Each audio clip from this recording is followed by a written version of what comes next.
Match day 21, first of 2022. City squeak out with one at the Emirates, getting all 3 points over Arsenal. Chelsea and Liverpool draw with an extraordinary first half full of goals. United are not okay. Ole's out, but Man U still have their problems. Leeds with a massive 6-pointer over Burnley. And all the rest from match day 21 as we preview next week's fixtures as well. This is the Premiership Perusal podcast.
We're here.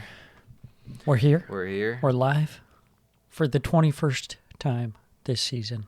That's a lie because sometimes we did A couple. We did the three in one, I know. Yeah. There's probably another one that had like 2 in it, but Yeah, but we had the previews as well before True. the year. True. It's probably close to like one per match day at this point. There's Yeah. probably And- more and then you throw in the international Oh, classic. check-ins. Yes. A staple of the pod, yes. We're just rattling them off, you know. Yep. Cash It's money crazy to out think here. that it's almost, well, it's over halfway over, but Yeah, it is.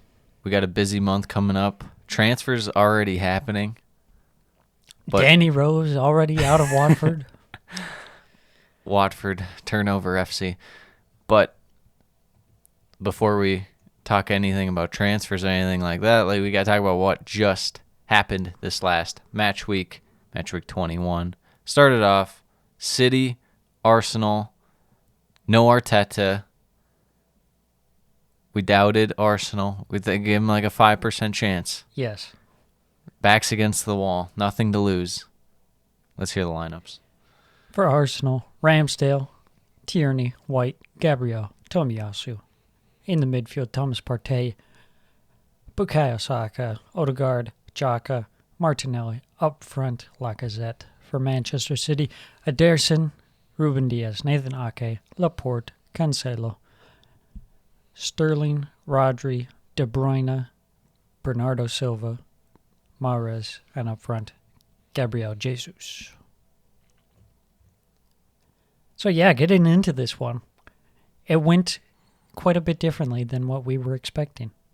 Yeah, to say the least. City getting a little too much praise, maybe going to their head, maybe slipping a little bit. They don't know the fortress that is Emirates Stadium. Yeah, this one just starts off with Arsenal taking it to City. I mean, all throughout the first half, but Yeah, especially early on. yeah, just a very dominant first half performance, very shockingly. I'd say the one thing that caught my eye was not necessarily, we know how City's susceptible to long balls, but a lot of times it's switch of plays and whatnot. I mean, it was just Arsenal being very direct in attack. Mm-hmm. I think the one that'll stand out is the Ramsdale up the wing. Forget if it was Martinelli or Odegaard, but it's the one that ended up leading to the first goal. But just how Arsenal were just not afraid to go at City.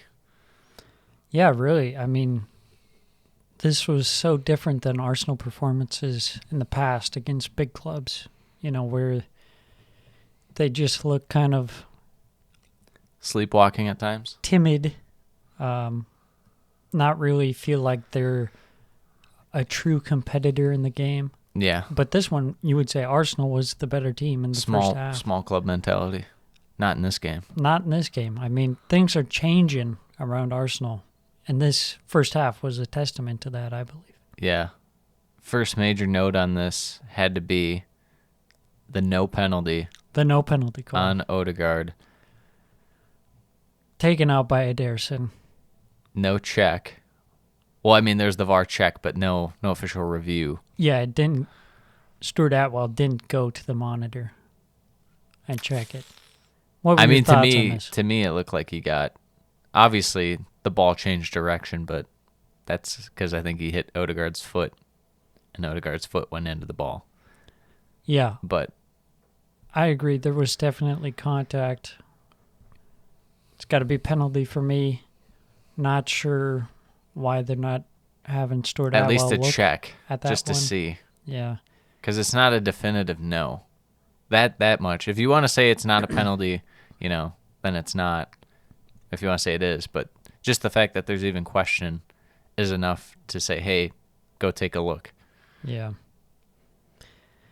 Very confusing, but Odegaard was playing very well again this half. Major things that stood out too in this half was how many times Martinelli was getting in the right positions up the wing and really getting past City's defense onto net, just not putting the chances away. Yeah. But there's still positives in terms of getting there. It's just right. A matter of finishing was not there on the day, which it had been lately. Mm-hmm. Yeah, definitely some chances to score. 31st minute, Arsenal gets the first goal of the game. Saka. It's kind of strange because I thought he could have passed it too. Yeah. But I mean, he had the shot. The guy was sagging off him. But it's just, again, fast build-up in terms of getting the ball up the field and then just quick, side to side. Mm-hmm. Two guys in the box, directly facing the net. Just great play by Arsenal. Yeah, no horseshoe ball. No horseshoe ball, yeah. Very. Never heard of her. Very much. We're far from there. Departure from that, yeah. We're far from it. For sure. Arsenal's defense, I think we got to talk about too in the first half. Yes, Arsenal's defense. Defense in midfield, kind of bottling everyone.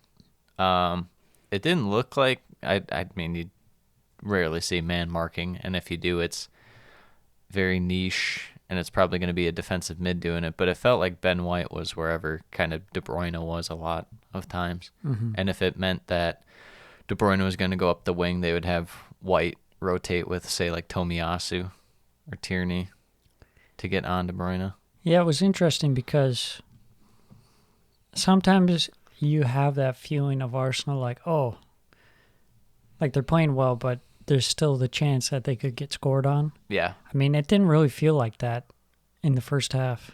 Mm-hmm. You felt like Arsenal was really in control, and when they lost the ball, they'd get it back pretty soon after. Yeah, they had a very... It felt like City were the team in the first half playing with 10 men. Yeah, for sure. And I think they were because Raheem Sterling doesn't count as a player out there. I can't argue with that. Anytime he touched the ball, he did nothing. He literally did nothing. It didn't even look like he wanted to be out there. I mean, he's a tapping merchant. What can you say? So it goes in 1-0 at half. Could have been more. Could have, definitely. They come out, second half, pretty balanced early on. I want to say, the penalty came first. So the City draw penalty. Arsenal probably feeling pretty hard done already by the refs. This one, again, another questionable one, but this one actually they take a look at. Right, they take a look. They see Granit Xhaka with the hold of the jersey, and I think that cemented the deal for it right there. I mean, if he doesn't grab the jersey... I don't think he can call it. It's no pen, but for some reason, Granit Xhaka... Reaching. Incredibly frustrating. Firmly grasp it. There's absolutely no need to do that, and that's just kind of that Arsenal of the old, the era of Mustafi and David Luiz, the error proneness. Yes. that was present so long. He's kind of like the last bastion of that. Yeah. And to me, it's like, okay, we gotta replace him. He's always making these mistakes, Yeah. and it's just costly. I mean, this was a huge mistake, and you could argue that it wasn't a penalty or what have you. But even that you're in that position, because he was already dusted by Bernardo Silva, and even with that, like the contact, it probably wasn't enough to go over yet. He's diving, looking for it. Right. So it's like you're going to be in a tough spot, and then you have a handful of jersey. That's really just such a boneheaded play to grab the jersey and give the ref a reason to call that a penalty. yes. So, anyways, Mahrez steps up, converts the penalty 1-1. First real chance for City.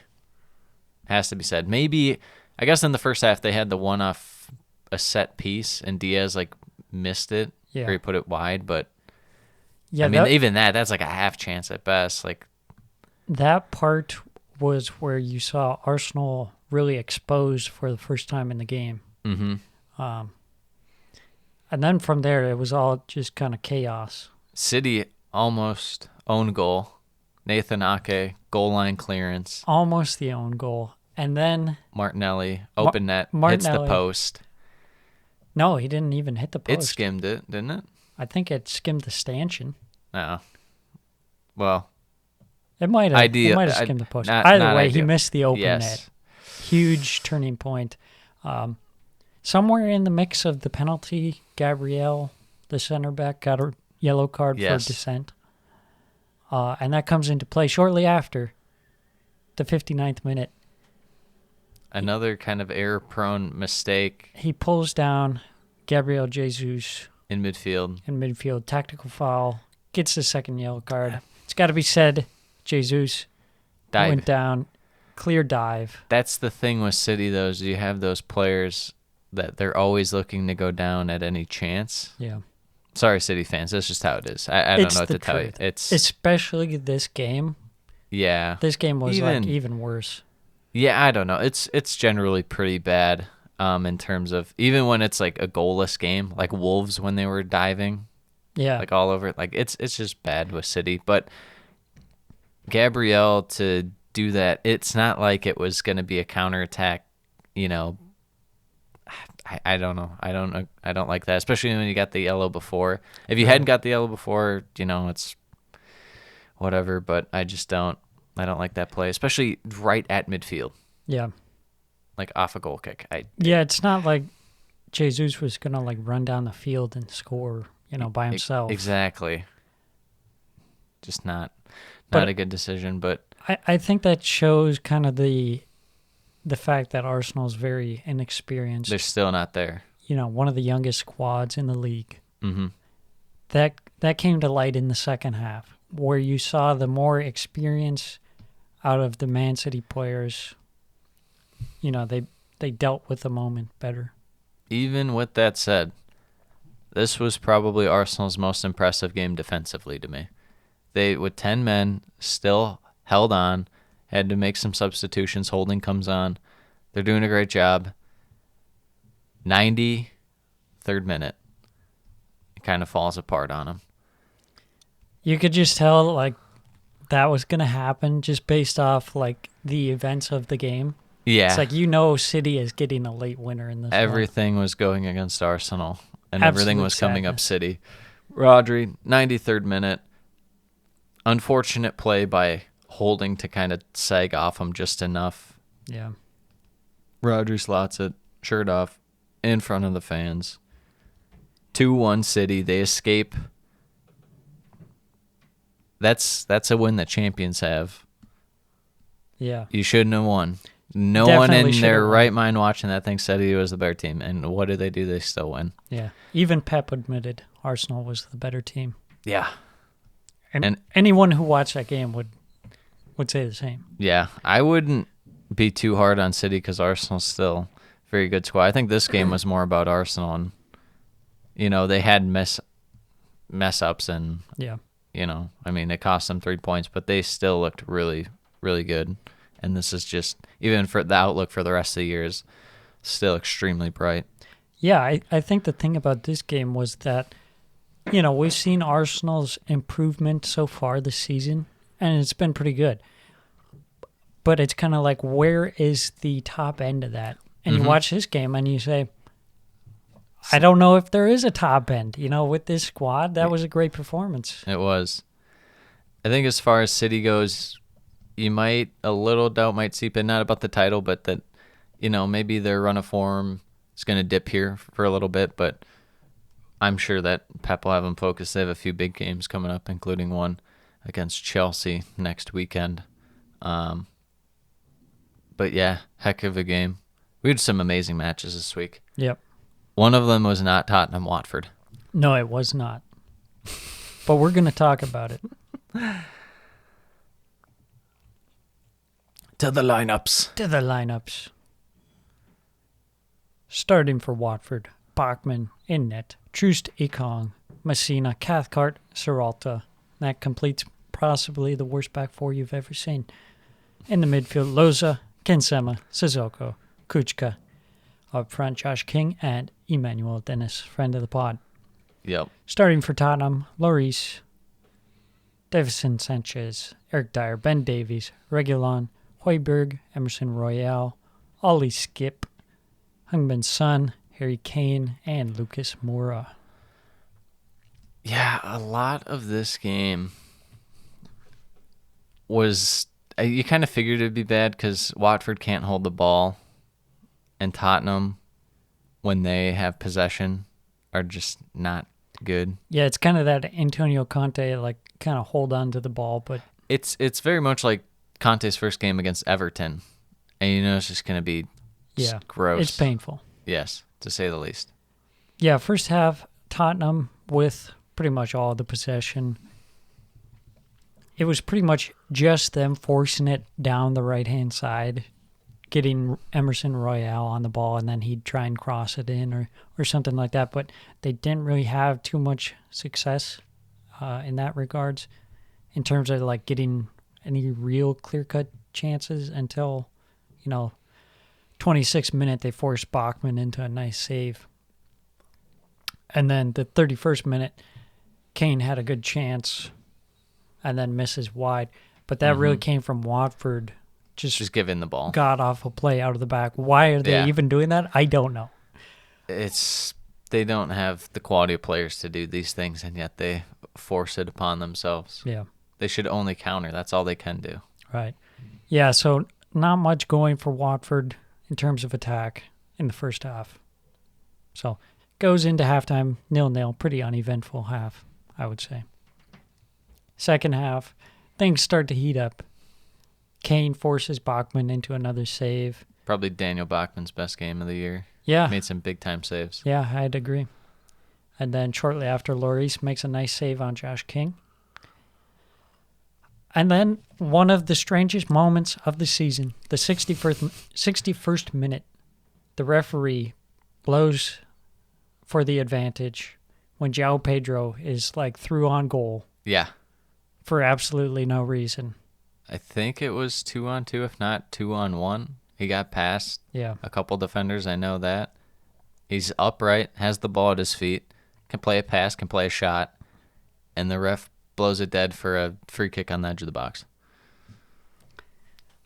Honestly, the refereeing this week was... abysmal. Pretty yikes. Abysmal. Yeah. Especially this game. And then Bachmann forced into action again. Big save on Son. Yeah, that one was nuts. Yeah. And then, for me, this is kind of the key turning point in the match. 81st minute, Hugo Lloris coming out of his area to make a save. He takes out João Pedro. Does he get the ball? Does he not get the ball? No call given. I didn't go to check the monitor either. No, the reffing in this half was so bad. They even missed one for Tottenham, too. Kane was being held by Messina with both arms in the box, as he tried to turn. Yes. It's how are you missing these? How are all officials missing these? Mm-hmm. Makes no sense. And even this should have been a pen. Notes, but yes. This should have been a pen. Should have been the Kane one could have been a pen. I mean, it was just terrible. Yeah, for some reason, it seems like goalkeepers now have kind of this like free pass to foul people, and as long as they go fast and it kind of looks like they got the ball, Yeah. then they're not going to overturn it. They get the benefit of the doubt. Absolutely. To me, this was a pretty clear penalty. Yep. Not no given. arguments from me. And then when you know when this is not called, you know it's only going to end up one way. 90 plus 6. Yeah, the giveaway on the free kick was bad. Is it Kuchka? Don't need a foul there. Yeah, terrible foul. I mean, the game is almost over, and then you give him a free kick edge just of outside the box. Yeah. Sanchez rises up on the set piece. 1-0. That's how it ends. Tottenham take home all 3 points. Hard to say it's not justified that they get all 3 points, but yeah, Watford played poorly, but at the same time, it's like, did Tottenham do anything to stand out? Not really. Not in particular. Yeah. But, I mean, yeah, I guess. If you had to pick a side, you'd probably say Tottenham was a little better. But both teams hard done by poor officiating. Not the first time we heard that this year. Mm-hmm. Sanchez, great header. Prime position to get up. Yeah. So, and great ball by Son. How many more games does Ranieri have? 2 or 3? I don't know. I feel like he'll be here until the end of the season. I can't see it, man. I just don't know who are they going to bring in? Anyone. They brought in the guy who won the Republic of Georgia League the year before. That's true. They'll bring in anybody. They don't care. They don't care. As far as Tottenham go, I'll keep asking this probably till the end of the year because I think it's going to be close. Tottenham or Arsenal in power rankings, who's better right now? I would say for sure Arsenal. Okay. We'll see. A big North London derby coming up shortly. True. I feel like Arsenal is far more consistent. Yes. You know, the top ends, you look, Tottenham have played some good games, but they've also had some real stinkers as well. Like the one we had to watch this week. Yeah, and you can tell they're more in the growing phase. Yeah, I mean, it's not going to be immediate, your response to Conte and stuff, even though he has the players that he likes. I feel like the only guy that has gotten noticeably better, well, I guess Son and Kane have been noticeably better too, but guy who's really, really taken a step is Winks so far. Yeah. But, yeah, I don't know. It's still a toss-up for me. I'm going to have to wait till the Tottenham-Arsenal game to decide who's better. Fair enough. Speaking of London derbies, Palace and West Ham, fantastic game. Absolute peach of a game. To the lineups, break them down. For Palace, Guaita in net, Joel Ward, Dirk Mitchell, Mark Gahey, Anderson, Milivojevic in the midfield along with Hughes and Schlupp, and then up front, Jordan Ayew, Benteke, and Edouard. For West Ham, Fabianski, Soufal, Greg Dawson, Issa Diop, Ben Johnson, Lanzini, Bowen, Benrahma, Soucek, Declan Rice, and Antonio up front. Yeah, I got a text mid-game from Sam in this one telling me how good Ayew is. Jordan Ayew, one of the all-time Premier League legends. He'll be on... Gosh, who's a team that could randomly come up? If somehow Blackburn ever came up, Blackburn. they'd have him on there. QPR. In 4 years, yeah, QPR comes up again. This one was Palace early. Yeah, right off the bat, Jeff Schlupp with a good chance. Hits the post. Definitely should have scored, I think. No, yeah, that's Jeffrey Schlupp, Leicester legend. There's only so much you can ask out of him. Yeah. Can't argue with that. And then you have triple save from Guaita. Him falling over on the last one to grab it. Almost comical, the saves he made on that one. He was just all over. And another one. And another one. And another one. and you got to say, up until this point, Palace were the better side up until 23rd minute when West Ham kind of get a good chance to get Antonio finding space after a beautiful ball from Benrahma. Yes. He's coming back into form now. Yes, Said for sure. Benrahma playing fantastic. Antonio even coming back into form a little bit, gets on the score sheet with the great like Superman celly where he dove Yeah. the fists out, and they had the horse celebration. Vibes are back on the menu at West Yes, Ham. Vibes FC. And then another sucker punch. Oh, this one, my guy. Lanzini just absolutely popping off. He said, Yes. "Don't mind if I do. Thank Oh. you very much." That finish was just... That was chef's kiss. Woo. Lanzini, another one of my guys coming on. Hard to find time at West Ham the last couple of years with injury and everyone else playing so well. But he's back and better than ever. Yeah, and this is the time where you need him, when you're relying on some rotation. You need some freshening up in the squad. Yes.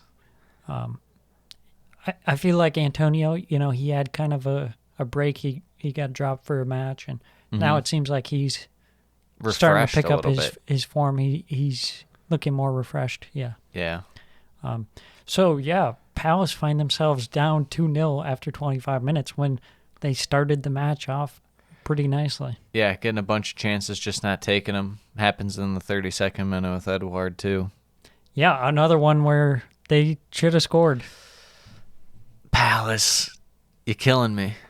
You're killing me, Palace. And it was at this point where I'm watching Palace and I'm like, okay, well,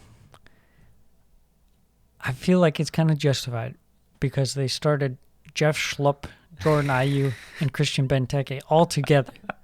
Like, that's bad. That's like the Bermuda Triangle of the Premier League. Like, don't do that. Yeah. Only bad things happen. And bad things happen. Speaking of bad things, right before half, Milivojevic, I don't even know why there's no one around him. I don't know if he thought someone was right on him. I don't know why he was so like panicked to get that touch. In the box with the hand. I didn't think it was a handball, to me. Did you think it it does was a hit his handball? hand though? I felt like it hit his... It wasn't really sleeve. shoulder though. But the sleeve up is not considered handball. Yeah, well, with my view of it and the Premier League's rules that they bend at their will, Yes, exactly. it's a hand. Yeah, who knows? I always, whenever it's like a penalty and I'm questioning why you did it in the first place, then I have to side with the refs. Yeah, that's fair. It's like, that was so unnecessary to even do that. You just had to let it fall and you could have dribbled it out. Yeah. I'm ready for the end of Milivojevic at Palace. MacArthur, please come back. Yes, please come back. I feel like Milivojevic should have been gone, with the exodus that happened in the offseason. Yeah. But can't change the team all in one transfer window. 3-0 West Ham at half. 3-0. Pretty hard done for Palace. Yeah, it didn't really reflect kind of the true events of the match. Mm-hmm. But, hey, that's how it goes sometimes. Yes. Sometimes you find yourself down 3-0 at half when you should have scored at least 2 goals. And this is what happens when you have Christian Benteke out there. Second half was slower, just not as open, I thought. Yeah.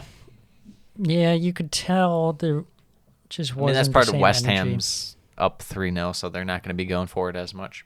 They can sit back, but... Right. Palace bring on some subs. Mateta and Olise come in. And then 83rd minute, Edouard pulls one back. Nice ball from Olise Yes. coming in. It's good to see him get an assist. And then 90th minute, Olise free kick goes all the way through and in. You thinking, oh, Palace? Right? They might have it.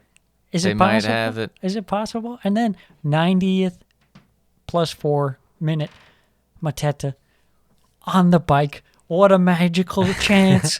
But it goes just wide. That would have been Keno of the highest order. insanity. 3-3. It was such a Selhurst. pure bike. Yeah. Finishes 3-2. Terrific victory for West Ham. Unfortunate for Palace. You feel like, you've got to feel hard done, simply put. You should have scored many times before that. Could have easily won. Part of it's about West Ham's attack getting in. We talked about a few international break pods ago. Palace's defense, will it hold up? It's going to have some, rough bumps along the way. This is one of them. Yeah. They just didn't look very good this game, the organization and the positioning. Part of that's just not having the right midfield out there for Vieira. I mean, there's only so much he can do, but as far as West Ham's defense, we talked about how they're looking a little shaky. They almost blew this game, and they gave up countless chances. Yeah, I'd have to agree on that. Just going back to your point about Palace's defense, you also got to give credit to the individual quality of West Ham. Yes, especially in the Lanzini goal. But, yeah, their first two goals, I mean, the ball from Ben Rama was excellent, and then the individual skill from Lanzini was excellent. You can't help but feel like if Jack Butland's in there, it's a clean sheet. Yeah, I can't argue with that. Take me back. And then on the other side, yes, that is still the weak spot of West Ham, is that they're pretty far down their depth chart in terms of center back pairings. Yeah, I don't like it very much. And then my final point for this game is that we really see the areas that Palace need to improve on, being they need to clear out these attacking players that should not be at the club anymore. Yeah, they need to go full reboot now. Yeah. So they have a good foundation. We thought they'd be historically bad this season. They've been pretty decent. So something to build on. Absolutely. Speaking of something to build on, Stevie G's hot start at Villa. Can they keep it up? We'll find out. Brentford, Villa. Fernandes, Pinnock, Janssen, Sorensen, Onyeka, Norgard, Kanos, Jensen, Ruslev, Wisa, Johan Wisa. and Ivan Toney. As far as Villa go, Emi Martinez, Matty Cash, Matty Target, Konsa, House, Louise, McGinn, Ramsey, Buendia, Traore, and Danny Ings. A little 4-3-3 out of Stevie G in this one. A little more attack, you know. They're going to be on the front foot. And that's kind of how it started off. We figured, we've seen Villa against lower clubs in the table, like Norwich and whatnot, and they'll just take it to them. And that's kind of how Villa started this one. Smothering early on. Not necessarily like full-on press, but definitely aggressive. Taking it to Brentford. Best chance comes from a tackle in midfield and a quick counter from Buendia to Ings, but goes out for a corner. Big save by Fernandes. I've been kind of impressed by him lately. I know that they just brought in that, Lussell, the guy who used to be on like Huddersfield. Yeah, and Everton. Fernandes was so bad to start. Now he's like doing okay. I think they just got to stick with him. I'm not sure I share that same sentiment, but go on. Oh my gosh. Well, we got the first goal. Quick build up out of possession. Amazing spin move by Buendia in midfield. Creates a little space. Fires a through ball into Ings. Makes a little dribble. Finishes 1-0. After that, Brentford got a little on track. Kind of playing the regular style of long balls down the channels. Kind of working crosses into the box. It wasn't really resulting in anything too threatening to Villa, however. But Villa kind of fell off in attack after that. They just kind of relied on John McGinn bangers from outside the box, and that's... I mean, that's a fair strategy, but it's probably not going to work all that much. Yes. There's a couple moments where, Villa was kind of getting close, but then Brentford's defense holding strong, as we've seen the last couple weeks. Good sign for Brentford, especially since they don't have their couple of their first choice guys. I shouldn't say that all their first choice guys are out, but they find a goal. Brentford, little slow possession play. Don't expect it, but they work their way through the defense, through the middle of the field, cut it up the wing, cut it over the edge. Wisa, he thinks it's the end of the game. No, it's actually just the end of the first half. Thomas Frank told him, go out there and play like it's the 89th minute, son. And he curls it far post. It's Brentford's first real chance, and they take it. And just after that point, it really felt like it was Brentford's game. Going from the end of the first half to the beginning of the second half, they just look a whole lot quicker, more dangerous in attack than Villa. But I think two main things that I noticed about Brentford's second half. Canos and Jensen both subbed off for injuries. Not amazing this game, but going forward, who knows? I didn't see how serious any of it was, but definitely going to be big components if they're missing those two guys because they're always a threat and a problem for the other team. Yep. Yeah, I mean, at one point, it's just Villa's finishing and just like shot-taking, I guess, skills were not on display, to say the least. They just were just taking shots, whether they got blocked or they were just high and wide. It just wasn't good. Not what we've seen out of Villa. Big chance for Brentford, stealing the ball and countering against Villa. It's just, and you don't expect that out of Villa, but when they go with that more attack, the 4-3-3, they're going to be a little more susceptible in midfield. Yeah. Obviously, McGinn and Luiz are good ball winners, but, if you're throwing another guy up front, because they haven't even been going two strikers necessarily under Stevie G. Sometimes they just have Watkins out there. Mm-hmm. But, and finally, the goal for Brentford, little build-up play through midfield, left side working at central, cuts it all the way over the other side of the box to Roslev. Shot, saved, rebound right to him, taps it in. 2-1 Brentford.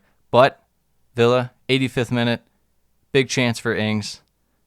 Can't convert. Fernandez also had another big save, 93rd minute. 2-1 Brentford. Yeah, Brentford have looked revitalized after their COVID break. Yes. Seems like maybe it was just what they needed. Indeed. You were just what I needed. Give me some COVID. You could tell, though, they kind of were getting in a rut. Yeah. But now they've come out the past few games. Great energy. Didn't have the best start to this one, but they turned it around. Yes. I mean, when you got guys like Johan Wissa scoring in the 42nd minute and not in the you're bound to win. 90th minute.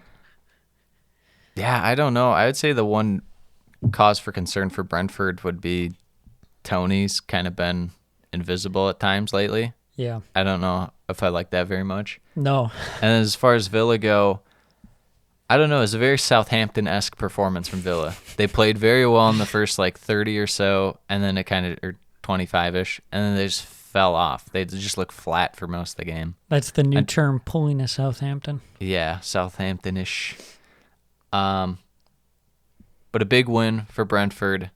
They needed it, to say the least. Now, massive dope. Moving on to another mid-table and lower table fixture of the week.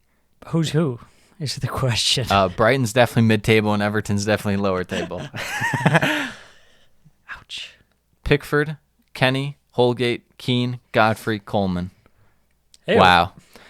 Allen, Gray, Ducore, Gordon, Calvert-Lewin. During the game, the announcer mentioned something. They're like, should they... It was the lady announcer was talking about Everton and signings they could have. And Yes. It was Leon Osman was the color commentator guy. And she's like, do you think that, Everton need to bring in someone maybe looking to replace Seamus Coleman? He's been such a, servant, talking him up and stuff. And Leon Osman's like, well, Everton have a lot of holes right now.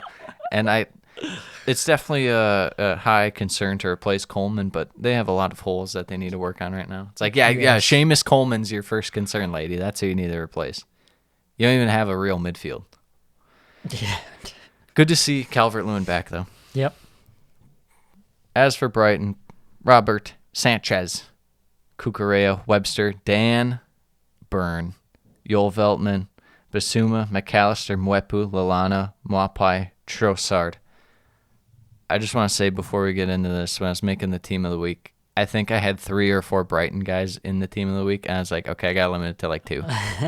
It's Everton, lads. Yeah, it was Everton. Yeah, Brighton just right out of the gate were making Everton look so slow. So slow. They look like it was like a FA Cup tie. And it's like Brighton playing like a League One team. Yeah. Goal, 3rd minute, Brighton, well-worked possession, shocking.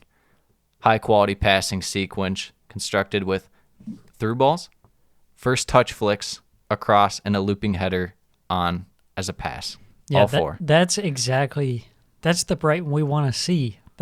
We know they're capable of it, but kind of the past, I don't know, 10 weeks or so, it's just been really stale, Yes. slow, no real chances. When they're having, the fast passes, first time passes, that's when they can move around the defenses, get some opportunities.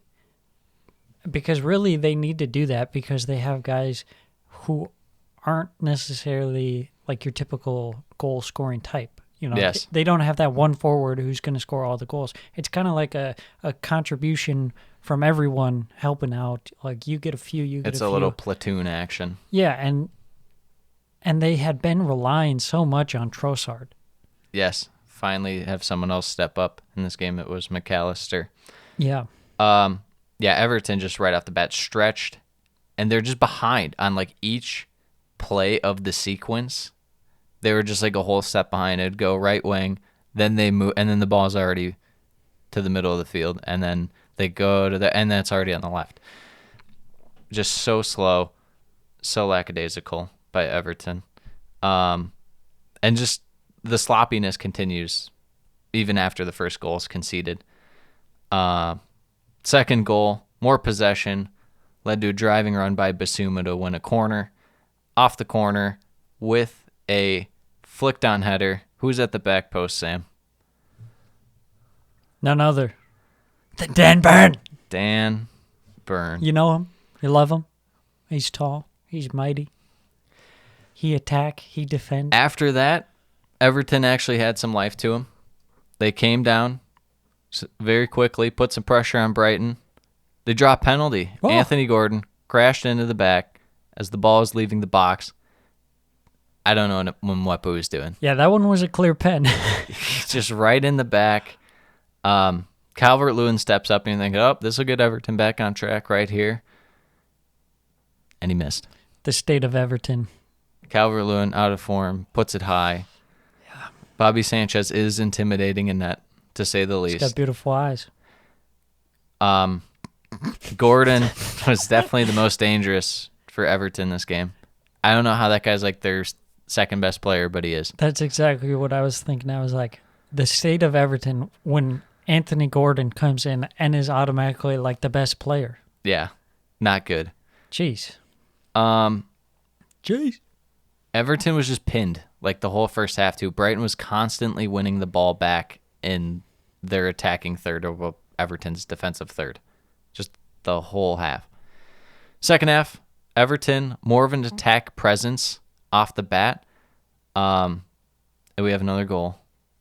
Almost giving the ball away on a free kick in their own half. Everton settle it and begin to pass the ball around. And the ball comes from a cut and shoot from Gordon on the edge of the box. Took a little deflection. But what can you say? Anthony Gordon. Mad respect. Love watching this guy. He single-handedly Keeping Everton afloat right now. makes Everton like viable to watch. Otherwise, your eyes would be like burning every time. I mean, he's really like the main creator, the main finisher. He's doing it all for Everton right now. Well, early in the year, it was Townsend and Gray, and they've kind of taken a step back. Right. I mean, they need like an actual guy who can create from like just out of possession because they don't have Jaimes. They don't have Sigurdsson. Is it ideal to Anthony Gordon? I guess maybe. You might want to develop a young player, but I don't know. Yeah. You would wish some of the other guys might step up too to help out. Right after the goal, Everton come back, put in a cross, creates a chance for Calvert-Lewin, heads it high and wide. There's an almost fight in this one between Anthony Gordon and Cucurella shoving. It's a pretty good one. Around the 60th minute, Brighton kind of settle it back down, not allowed to be as fast or as open as Everton were pushing the pace. Big save, Bobby Sanchez on Allen from long range. But then we have another goal. Game opens up, and when it was open in the second half, it was mainly going for Everton. However, Everton, a little last-ditch defending, but Brighton intercept. Another terrific passing sequence between Trossard and Mwepu. And once you know it, Mwepu to McAllister. McAllister, beautiful shot. Beautiful. Absolutely beautiful. Everton come down. Quick response. Quick 1-2 on the wing. Cut back pass from Digne to Gordon. They're only down 2-3. And you think maybe Everton has a chance? Gordon has a chance late on, but that's about it. 3-2, Brighton win. Brighton had not scored more than 2 goals in a match this year until now. The joys of playing Everton's defense. When you show up and you score 3 goals, when you're Brighton and you score 3 goals, wow. And we joked last pod, we said, well, there goes all Brighton's goals for 2 weeks. And once you know it, they get 3. 2022 Brighton is hitting hard, coming fast with the goals. Is there any real threat Everton go down? No, there's too many bad teams. I mean, they're part of the bad teams. They're part of the bad teams, but they did enough early on. They went on a run, and there's some of these teams. What percent chance they finish? Bad. What's the percent chance they finish 17th and just stay up? I feel like it's probably like maybe 10%. Let's see. They're on 19 points. 17th is on 13 points. So they got a 6-point advantage. I could see them finishing 16th. Yeah. They're level on points with. You haven't counted that Watford's going to get hot after they fire Ranieri. Yeah, and then that's they true. get hot in the last 3 games once they fire that next manager. Yeah, so Everton, they just got to hold on for life. Hold on for life. I mean, if they were to get relegated, that would be like the most disaster of a performance in the history of the Premier League, because there's so many terrible teams, like you said. There's just like, a 6-point gap solid. Is massive. I mean, the bottom 3 right now. Think about how much it takes for Watford to get 2 wins. That's what you'd have to be banking like on. Half the season. You'd have to be getting losses in order for them to keep pace with that to get their 2 wins. Yeah. Which isn't hard to do in your Everton. But speaking of teams near the bottom, we got 2 of them here. Leeds and Burnley. We all love Leeds. We all love Leeds. We all love Leeds. We all love Leeds. Starting lineups. Leeds, Meslier in net. Luke Ayling, Robin Koch. He's back. He's back. Welcome back, Mr. Koch. Yeah. Him and Llorente. Wow. You love to see them together. Firpo, Forshaw, Stuart Dallas. Click up front. Rafinha, Tyler Roberts, Jack Harrison. For Burnley, Wayne Hennessy. Yeah, the Henny. the H-Rock out there, dude. Lowton, Taylor, Tarkowski, me. We've seen it 9 million times before. Mm-hmm. In the midfield, Jack Cork, Johan Goodmanson, Dwight McNeil, and Ashley Westwood. Chris Wood Wood. West. Wood West. Up front, Chris Wood and Aaron Lennon. Yep. He's back. He's back. So anyways, starting off this game, Burnley looked pretty god-awful. I mean, their passing was just Yeah, you know what awful. I didn't do? I didn't look up what their final passing percent was, because it was very, very bad this game. It was so bad. Like, anytime they got the ball, they immediately lost it, like within like 30 seconds. Somehow they ended up with 44.7% possession. Yeah, I they had think pass that's a lie. accuracy of 59.9. That is outrageous. Outrageous. Yeah, and it wasn't even like they were playing nearly as many over-the-top balls this game as they do in some games. Yeah. Like, they were just regular passes through midfield, which is partially why they gave up 3 goals. But yeah, Leeds showing good intensity, kind of the Leeds from old that we're used to. Yeah, High just not energy, quite as sharp. high tempo, trying to hit on the counter, pressing Burnley into making mistakes, and mistakes they made. Couldn't really do much with it, though, Leeds early on. Yeah, they weren't really getting any clear-cut chances. First chance of the game comes for Burnley, 31st minute. Meslier, big save on Chris Wood, who has a chance from point blank. Point It blank. was so close that it was honestly too close. Yeah, I think so. And then shortly after, Tyler Roberts, free header, misses it wide. See, to me, that's worse than the Chris Wood one. Yeah, that was really bad. Because he had a whole, like, 3/4 of the net to aim at. Chris Wood had, like, barely, he would have had to just put it straight in the ground for it to go between Melia's legs. Because there's no way he could get it around his body. And at that point, I'm saying, where's Joe Gelhardt? I'm sick of watching Tyler Roberts. This guy is He's on my not fantasy good. bench. So, yeah, just kind of a crazy game. Neither team really possessing the ball, just kind of taking turns, like Turning it over. losing the ball. Yeah. 39th minute, Jack Harrison scores from his own rebound, squeezes it in at the near post.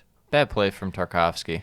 Yes, Very bad play. Very bad play. Sloppy. We've seen it a couple times this year, notably the Southampton game where he passed it straight to Diallo. Yeah, that was just bad. Then not much you can expect out of Wayne Hennessy because he's not a good keeper, but the rebound right back to Harrison. I think it could have been saved the second. Yeah, well, I meant that, but I meant the rebound, like to not I parry agree. it away to either out of bounds or I guess if he did it the other way, it would have been out in front of the net, so you probably don't want to do that. But I would say get out of bounds, but Wayne Hennessy, just stop it as best you can. And that, apparently he did, but it went right back to Harrison. Yeah. Just before halftime, Chris Wood has another chance, but it goes just high. So goes into halftime, 1-0, Leeds with the lead. Second half, Burnley bring on Cognier, and you know it's about to go down. Wins the... Well, I guess, did he win the free kick? He won the free kick. Yes. Yep. Okay. He won the free kick, steps up. I mean, what do you expect? Of course he scores. Celebrates right in front of Leeds fans, and they're hating him already. Pulled the Rodri celebration. Yeah, but much cooler. Much cooler. Much cooler. Great cooler. Kanye, great guy. Rodri, terrible guy. 70 Sound like you seconds. said Kanye, not Cornier. Kanye, great guy. He Kanye is a West great on guy. Burnley. It's too wavy. Too wavy, bro. So 72nd minute. Great chance for Rafinha at the back post on the empty net. Tight angle. Couldn't score. Yeah, I mean, you would expect him to, but at the same time, it was pretty tough. Yeah, it was a tough one. Sprinting in from the wing. Tight angle. It wasn't a Martinelli on the empty net. No, not quite. Yeah. There's still a chance even, I forget who took the shot originally, but he also had a chance to score, and it was saved by Mr. Hennessy. Yeah. Henny, as we call him. Henny. Then the 77th minute. Stuart Dallas. What an absolutely beautiful This goal. is the vintage Stuart Dallas. This is 2020, 2021 Stuart Dallas we're talking about here. Oh, you love to see it. What a lad. What Hasn't a been goal. able to really get forward as much this year. I think they kind of need him to focus a little more on shoring up the midfield, which clearly hasn't happened, but, you know, good Right. for Stu Dallas. He had a great game. Yeah, This is probably steps his up. best game all year. First timer. Beautiful curling goal. Mm-hmm. Love to see it. And then, just before the end of the game, Leeds get the third. Dan James. Great ball from Gelhardt. That's why we need him out there. Yeah, great ball in. And then, very strange where Henny made the save, and then Yes, it looped trickled down. in. Yeah, what are you going to do? The power of Dan James. Yeah, the absolute pace on that ball from the header. 3-1. Leeds, massive for them. Big 3 points. They needed it, Yeah. to say the least. For Burnley, you say, team that we possibly could have got a result against. Didn't. Then we You didn't. can't complain too much because your performance was shit. That midfield was so bad.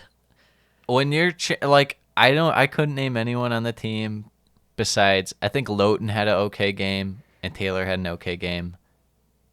I couldn't name anyone else who had an even half-decent game. I mean, Chris Wood, I guess, was in good spots, but you need to score eventually.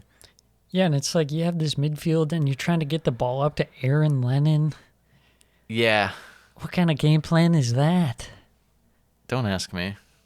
I'm not Sean Dyche. I gotta know, Sean, because that was...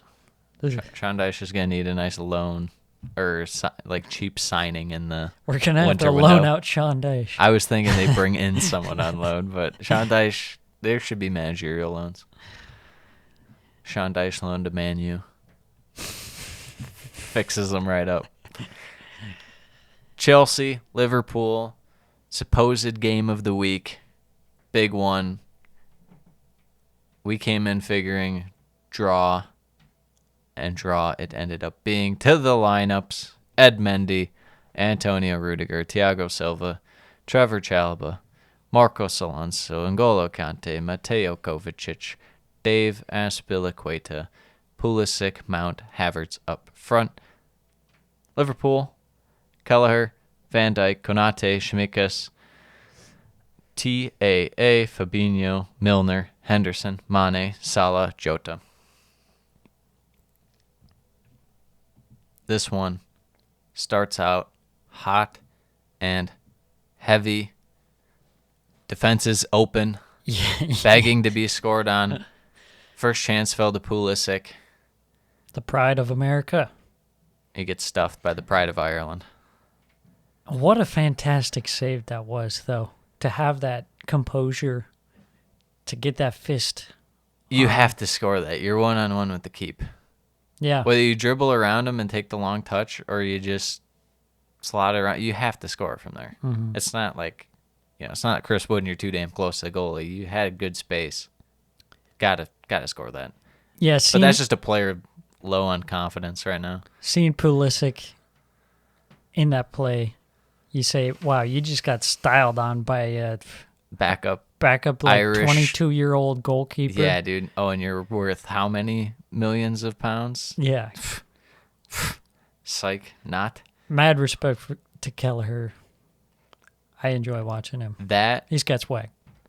That turns the game because the Liverpool go down and Chelsea immediately crap all over themselves. Chalobah refusal to clear it with his foot. He dives for a header to clear it, and it was tragic. He didn't even really dive. He just kind of ducked down. Fell down to the ground, yeah. And got nothing on it. It just kind of spiked the ball into the ground. And Mane, one-on-one with Mendy, the most inefficient man in the Premier League, according to me. Scores. Not much Dave could do. He was trying to run on the line, but it's like... At that point, it's just chance if he shoots it at you. it was over the second Chalobah went for the header. Yeah, pretty much. That was He's been playing rough lately. The inexperience maybe kind of coming out. I mean, they don't have a ton in terms of depth right now, but ideally, going forward, you probably want to limit him to just playing against Burnley and Watford. Yeah. 26th minute, Mo Salah. Quite the run. Everyone's really, creaming their knickers about the finish. Oh, I love the finish. Oh, it was so good. It was so good. I thought it was okay. I mean, Mendy was cheating far post and just gave him the near post. I don't know what. I suppose. I mean, it's still good play, but, I feel like because Mo Salah has great goals, people are just more susceptible to being like, oh, yeah. And it's like, I see what he can do. I've seen what he can do, and that's not impressive. I thought it was pretty great. The throwback to last season where near post goals were OP. Well, that's your Premier League nostalgia. There's just something about near post goals that really get me up in the morning. Chelsea piling on the pressure after this. Liverpool a little more content to sit back. Yeah, it was pretty surprising after Liverpool go 2-0 You'd up. think And they then just keep playing that way because Chelsea's defense was so vulnerable. Yeah. They let Chelsea get back into the game. Not the case. Corner, Lukaku gets stuffed, or maybe no, Rudiger. I think Rudiger got stuffed, and the ball bounces out, edge of the box. Mateo Kovacic, just a peach of a volley, upper 90.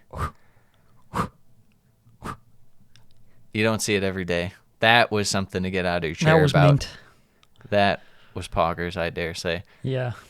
Right after that, just a turnover in midfield.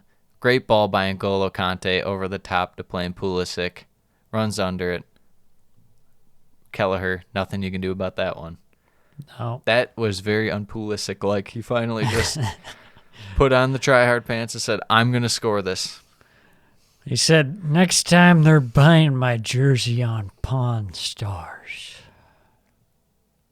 If you haven't looked up that video, he's telling you to look up Pulisic Pawn Stars video. Great video. Yeah, it's going to be referred to, so you just better watch it. Otherwise, you're just going to be out of the loop forever. It's an all-time classic. 2-2. Chances galore. We didn't even really go over all the chances. Chelsea had a few more mixed in there. Liverpool had one or two other ones as well. Yeah, it was just a great first half of football. It was so much to talk about that there's not enough time to talk about all of it, that's for sure. Yes. 2-2 at half. Second half, kind of boring other than the main Salah chance. It was a real letdown after the first half, let's be honest. Yeah, they're like, let's just play for a draw here.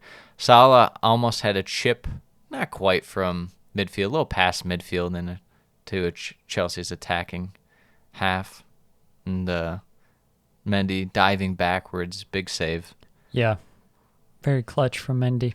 Yes. And then Mane had a good chance. Could not convert. Yeah, believe it or not. Cannot believe that one. And then 62nd minute, Kelleher makes another big save on Pulisic, limiting the freedom. Yeah. And that's kind of where any action ends.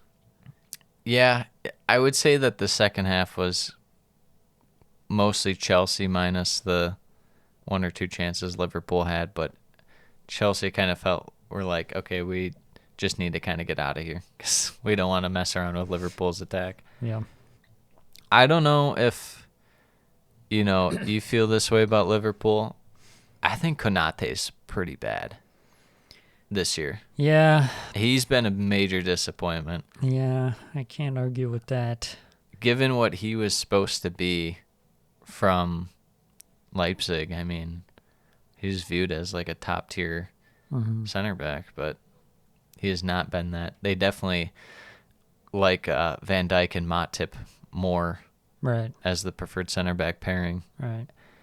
And I feel like Liverpool this game, part of why they were so open to not just Konate, but James Milner is very slow. Should not be playing in these big games, but somehow he ends up having to play in these games. It was like the Man City game. It's like, he's going to get exposed. Yeah.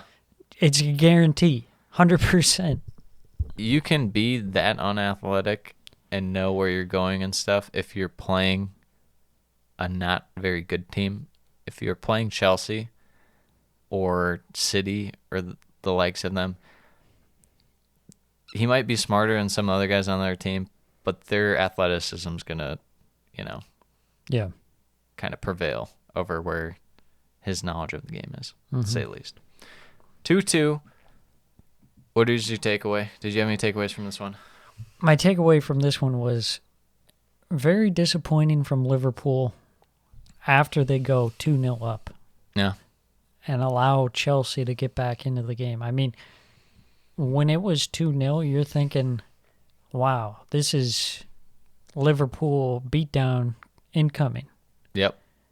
Another Chelsea falter. Chelsea falling apart and Liverpool kind of doing what they did to Man U earlier this year. That kind of scenario. But they allowed Chelsea to get back into the game. And it's just this dichotomy of Liverpool. It's like 1 second they're like the best team ever, and you forget about all their flaws.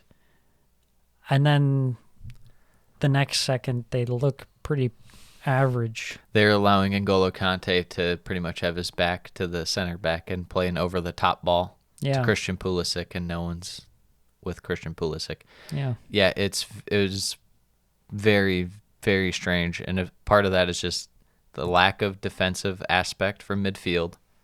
I get it when they have Keita out there. It is definitely more shored up this year because he's been amazing. He was not out there this game, and you could tell. Very surprising. Isn't he still hurt? No, he came on as a sub. I mean, maybe he wasn't 90 minutes fit. Yeah, I think that's probably what it was because he wasn't playing the last few games.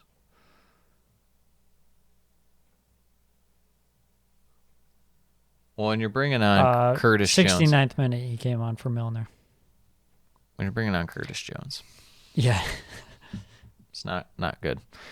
Not good for Liverpool. As far as Chelsea go, I think you'd want to win in terms of kind of getting rid of that narrative or that, bad form and put everything behind you. But I don't know. If there was ever a good draw coming back from 2-0 down, it's probably your best bet.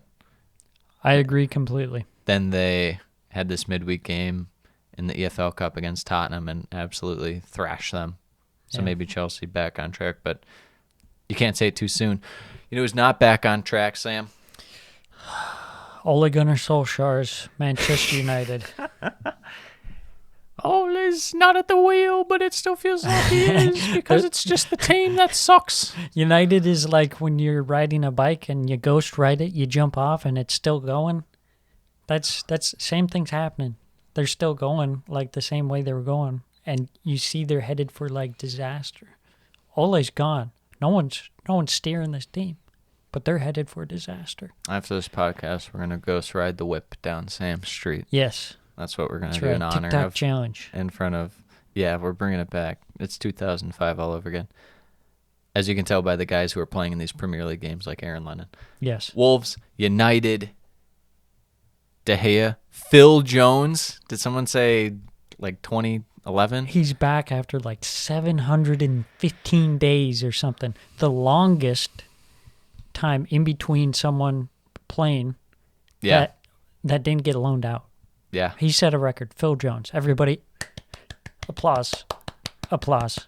No one will ever forget him crawling on his hands and knees heading the ball away. Never forget that. One of the greatest clips of all time in the Premier League history. And all of his Phil Jones faces. Yes. Oh, gosh. Bring it Kids back. these days don't even know Phil Jones' face. They don't even know Danny Welbeck's expressions, too. Those were great at United. Yeah. De Gea, Phil Jones, Varane, Shaw, Wan-Bissaka, Greenwood, Sancho, Matic, McTominay, Ronaldo, Cavani. As far as Wolves go, we got Josesa, Cody, Kilman, Saiss, Marcel, Neves, Semedo, Montinho, Jimenez, and Podence. And Trincao. I forgot about him, but I always forget about him. To the match we go. Early on, United, good chance, off the counter.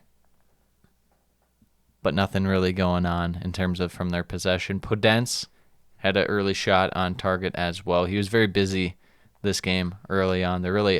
He's kind of found his form, wouldn't you say? Yeah, I like Podence. It seems like every time he plays, he's been pretty good. Yes. As opposed to the other options that Wolves had brought in. It's like, I don't know why Podence isn't starting more. Don't know. Wolves' midfield in this game was really dominating most of it in terms of the pace and direction of the game. It turns out that McTominay looking good against Burnley was a farce. Oh, no. Oh, no. Oh, no. Yeah, and I mean, even Matic this game, he had like one good play, but other than that, it's just not good. Believe it or not, having those two hold down the midfield and having four attackers out there and four defenders. Why is Matic still on the team? Like, can we stop? I thought he might retire. They get United, they being United, able to get close to scoring when on the ball, but being outpossessed. I would describe that as strange and not okay. I mean, this is what Wolves can do. We told you. We said it before. Yes. They can play well against the big boys, and it's not because they just sit back and counter well or something like that. They can really just take it to you in terms of pressing and winning the ball in midfield and whatnot. In addition to defending well. Yes, Connor Cody. Excellent out there. Wolves had a good chance. Ronaldo had like a defensive header and he headed it back to the keep, but it didn't quite get there. And Jimenez, like, for whatever reason, headed it out for a cross. It was very strange. I didn't know what that was. But a lot of the first half was really just Wolves kind of passing the ball around, but they didn't really have much to show for it in terms of great chances. Like I said, Puden's probably their best chance early on. Second half, best chance for Wolves comes from a cross, which Shaw beat Jimenez to the ball for the clearing touch. I mean, it was pretty close. It was good defending by Luke Shaw. He probably his best game in a few games. He's no Euro 2020 Luke Shaw right now. Big chance. Bruno subbed on in the middle of the box. Matic with a cutback pass. Hits the crossbar. We talked about how Bruno hasn't looked that great. They're going to give him some rest. Maybe give him Mikel Antonio treatment. Comes on. Gets right in the game. Looks good. Just can't finish it. Back-to-back chances for Ronaldo. One off a set piece where he's off and scored. One from an over-the-top ball. But just couldn't quite score. But the pace and atmosphere finally around like the 65th, 70th minute kind of picked up. It was dead. This game, no one wanted to be at this game. And then finally people were like, all right, let's go. Come on. United just finally win it. But then, oh no, Wolves did have a chance before their goal. Saiss, free kick, off the crossbar. But then the goal. Long ball by Neves all the way to the corner to Sam's guy, Traore. Traore crosses it in, cleared out by Phil Jones. Phil Jones. And João Moutinho with the slot. Great shot by João Moutinho. Wolves did it. They scored a goal. I hated how Martin Tyler had to make it a point that they're like, well, Traore, he doesn't get a goal contribution, but he did put the ball in there. It's like, oh, congratulations, you made a cross. You made a cross. It's a rare bird for Traore. It's like, that's not an assist. You know why it's not an assist? Because you didn't pass it to your teammate. You passed it to the other team. Einstein. Yeah. Chances late, especially the last one at the death. Massive free kick save by Jose Sa. Great free kick, but save even better. 1-0, Wolves take it to United. Hey, they finally got a win against one of the big teams. Yeah, they probably deserve a couple this year, but they only got one. Yeah, for sure. Huge 3 points for Wolves. It keeps them close to United, does it not? Keeps them within 3 points, I think. This is secretly a 6-pointer, mid-table 6-pointer. It is a 6-pointer. Wolves are in 8th. United in 7th. Yeah, keeps them 3 points back. 3 points back. Wolves really just sneaking up there. Other teams have dropped off. Any takeaways in this one? I mean, this is just kind of showing that United, things are possibly going to get worse before they get better. How worse? It turns out you need a midfielder. A defensive midfielder. It turns out you can't just play McTominay and Matic. It doesn't work. Or McTominay, Fred. McTominay. Yeah, or Fred. He's terrible. They're the same guy, McTominay, Matic. Combine them into one. Yeah, it's and then 4 attackers. It's like and I don't know what. It sounds like there's some unhappiness in the dressing room. Yeah, regarding Ranjik, regarding Ronaldo. Yes. I don't know what to tell you. These guys on United feel like entitled or something, I guess. Mm-hmm. I guess. It's kind of baffling. I mean, this just seems like you really need to clear out quite a few people from this team. Yes. Because there obviously has to be an attitude issue with multiple players that are really preventing the progression of this team. To say the least. And you can just tell by the way the players are playing out there. It's not like, I'm no body language doctor or like a big, proponent of like focusing on people's body language, but it just looks dead out there. The atmosphere at the stadium, the fans look like they don't even want to be there. Yeah, very negative atmosphere. It's really just shit for Man U at the moment. I don't know what they do. What's your like ideal United lineup given what they have right now? I don't think there is one. The issue being, anytime you put out a lineup, you're going to have a midfield that is terrible, no matter your options. Yeah. And then you have the fact that a lot of players aren't tracking back on offense and are in pretty bad form. Yeah. I mean, how about the fact Paul Pogba? What happened to Paul Pogba? He's just like gone. I mean, this is ridiculous. The fact that he's still at the club. You're not getting the best out of Bruno. No. I mean, far from it. To say the least. We've seen what he's capable of. He's looked god-awful this season. Yeah. And I don't necessarily blame him because I feel like the team is just like You're not getting the best out of Ronaldo. Not that he's been amazing or helping himself out, but if you even just get him opportunities to score in the box, he'll score. Right. People are trying to scapegoat Ronaldo. I don't think that's justified. I think he's probably been the best attacker for United this season. To say the least. I mean, you see, not to cut it to something else entirely, but I am, so suck it. But Juventus scoring issues this year. Like, Ronaldo gets you goals, and you you might have an over-reliance on him to score at times. Yeah. And I mean, at this point, that's not a bad thing. That's like one thing you can somewhat count on. It's just a matter of getting him the ball. Right. I mean, for me, it's guys like Sancho and Greenwood don't fully fit with this team. We've talked about Rashford as just been terrible. Trashford out here.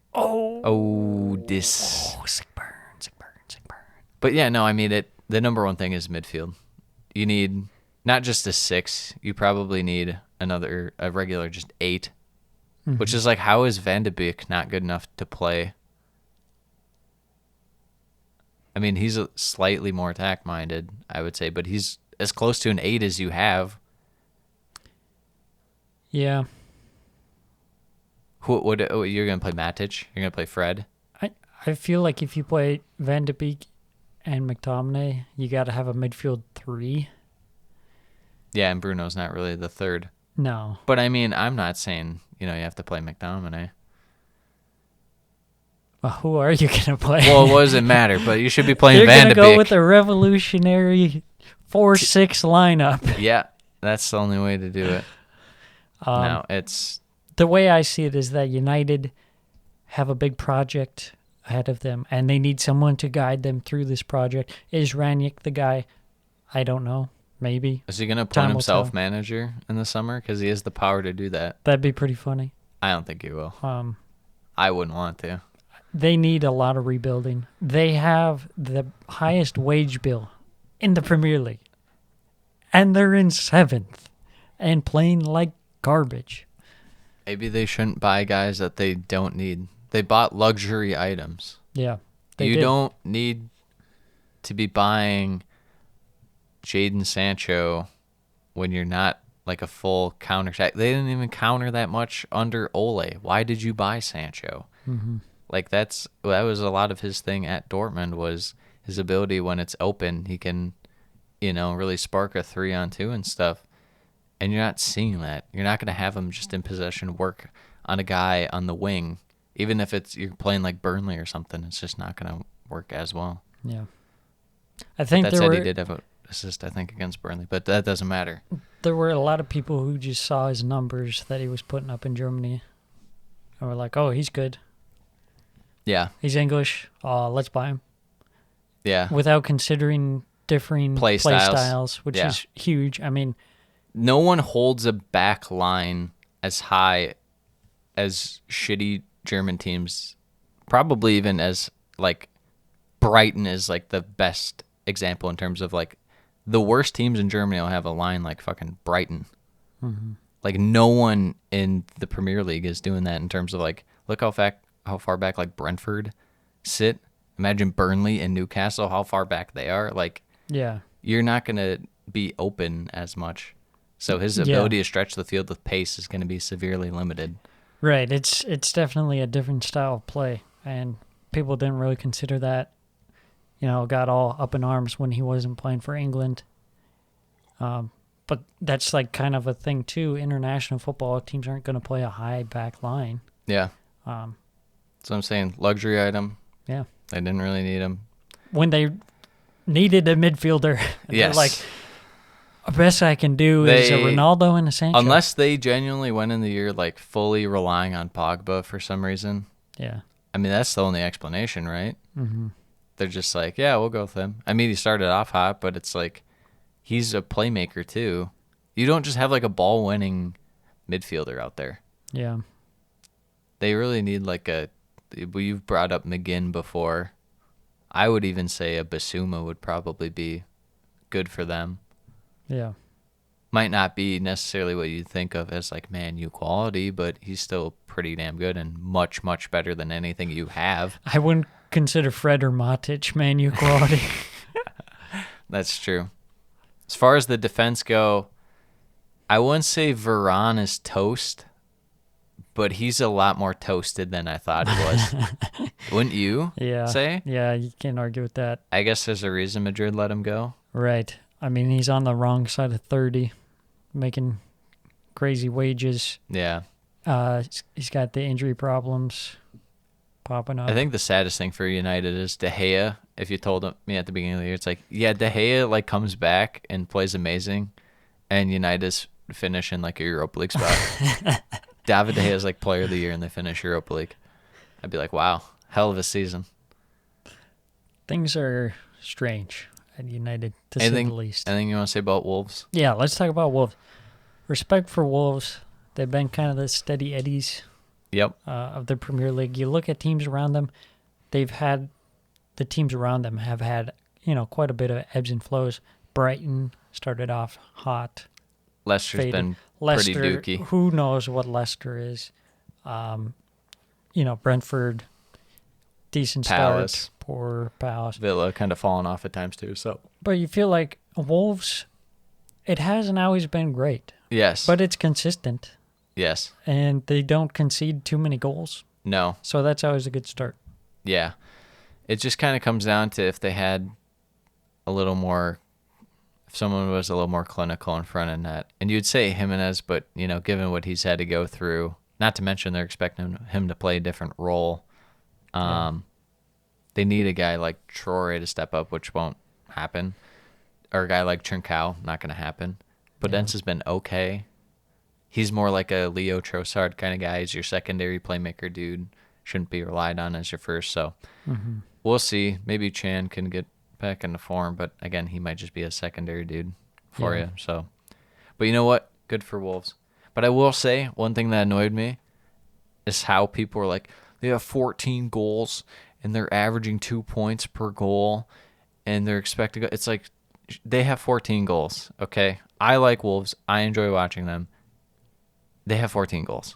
Let's not sugarcoat it. They're not amazing, and it's not some ideal thing that they are super efficient that way. It's like if you ask Bruno Lage, he would probably prefer maybe they concede a few more, but if it meant that Wolves were to be scoring more, he'd probably take that. Because I think their defense right now is definitely overperforming in terms of like what you would have expected at the beginning of the year. Yeah, and their attack is underperforming, to say the least. Yeah, I think it's kind of evident in their goal differential. So goals for, they have 14, which puts them second least, only above Norwich. Is that bad?